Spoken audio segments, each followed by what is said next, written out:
जिस्म की खाली कब्र, माहिर तामीरात इम्होटेप, मिस्र का पहला पिरामिड, तारीख का पहला आर्कियोलॉजिस्ट। जब नील सूख गया।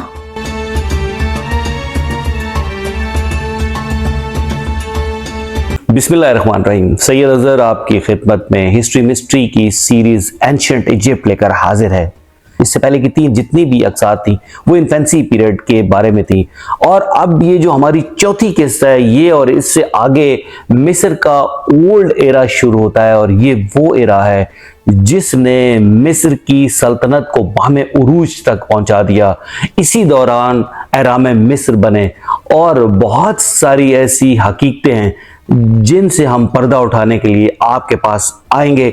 लेकिन अगर इससे पहले आपने हमारे चैनल को सब्सक्राइब नहीं किया तो सब्सक्राइब करना मत भूलें, साथ ही बेल आइकन को दबाएं और अपने दोस्तों और बिलखुसूस स्टूडेंट्स के साथ हमारे इस चैनल के लिंक को शेयर करें, ताकि बहुत सारे लोगों तक हमारी ये मालूमाती वीडियोस पहुंच सकें। इसी तरह आप अपने कमेंट्स नीचे कमेंट्स में ज़रूर डालें। आपकी जो भी राय है वो हमारे लिए बहुत इंपॉर्टेंट है और हमारे काम को बेहतर करने में मददगार होगी। 2686 BCE से मिस्र के सुनहरी दौर का आगाज होता है, जिसको ओल्ड किंगडम कहा जाता है। थर्ड डायनेस्टी में पहला पिरामिड बनाया गया। कासा कैम्बी, जो कि सेकंड डायनेस्टी का आखिरी बादशाह था, इसकी बेटी निमाथेप, जिसका शौहर नेपका था, वो हुक्मरान बना, और जोजर मलका नेप्थेग का बेटा था। पर कुछ हिस्टोरियन का ख्याल है कि यह बात दुरुस्त नहीं है। दरअसल निमाथेप कासा कैम्बी की बीवी थी और जोजर इन दोनों का बेटा था। जोजर थर्ड डायनेस्टी का पहला फेरोन था, या नेपका और जोजर भाई थे, पर यह बात तय है कि जोजर निमाथेप का बेटा था। इसने अपने बेटे के साथ हुक्मरानी की उमूर में मदद की, और यूं mother of king of upper and lower Egypt और मदर ऑफ रॉयल चिल्ड्रन के अलकाबाद से मशहूर हुई। थर्ड डायनेस्टी का पहला बादशाह नेपका था और इसका जानशीन जोजर था।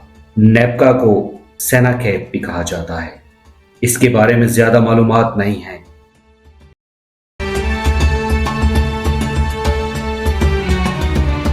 अगला फिरौन जोजर, जिसको नेजरखेप, टसोथ्रोस, जोजर नामों से भी जाना जाता है, यह अवाम में नहायत मकबूल हुक्मरान था।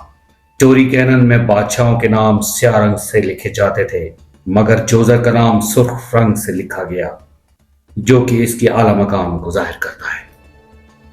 जोजर का 19 साला दौर बहुत ही सुनहरी दौर माना जाता है। इस दौर में इमारती तामीराती मंसूबे, तिजारत, कीमती धातों और फिरोजे की कानकुनी पर काम शुरू किया गया।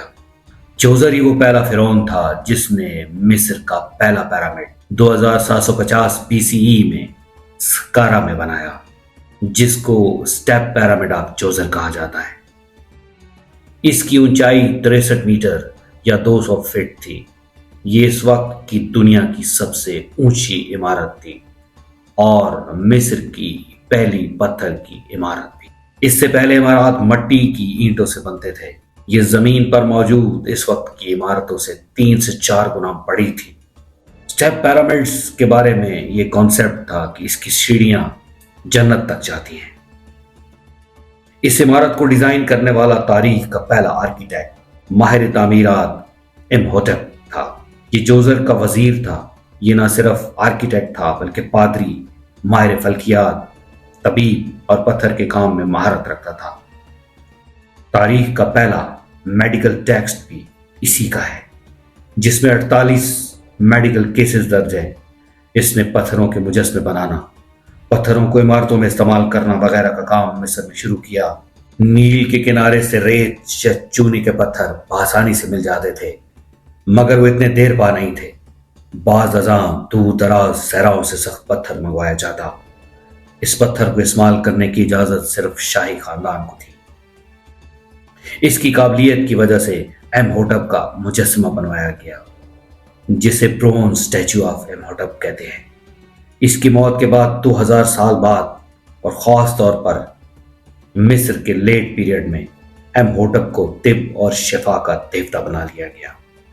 دیوتا بننے کا اعزاز شاہی خاندان کے علاوہ گنتی کے چند لوگوں کو حاصل ہوا۔ اس کا فرعون جوزر کے ساتھ ایک نہایت ہی مشہور واقعہ ہے۔ 7 سال کا قحط پڑا اور نیل کے پانی کا بہاؤ کم ہو گیا۔ جوزر نے امہوٹپ کو روحانی سفر پر بھیجا۔ اس کو خواب میں نیل کا دیوتا خنم آیا اور اس نے بتایا کہ مصر پر نیل کے دیوتا کی طرف سے بددعا یا لعنت ہے، جس کی وجہ سے مصر قحط سالی سے گزر رہا ہے۔ امہوٹپ نے جوزر کو اس خواب سے آگاہ کیا۔ جوزر نے خنم کا مندر تعمیر کروایا اور روزانہ کی بنیاد پر اس کی پوجا کو جاری کروایا۔ اس طرح ان کے عقیدے کے مطابق نیل کا بہاؤ بڑھ گیا اور قحط ختم ہو گیا۔ ایک نہایت ہی مشہور مقولہ "Eat, drink and be merry, for tomorrow we shall die" امہوٹپ سے ہی منسوب ہے۔ اس کی آخری آرام گاہ ابھی تک دریافت نہیں ہوئی، پر کہا جاتا ہے یہ ضرور سکارا میں ہوگی۔ اس کی موت میں اس ڈائنسٹی کے آخری بادشاہ ہنی کے دور میں ہوئی۔ اگلا فرعون سیکم کھیت تھا۔ اس کا دور 600 سال پر محیط تھا۔ اس نے بھی اپنے لیے پیرامڈ بنوایا۔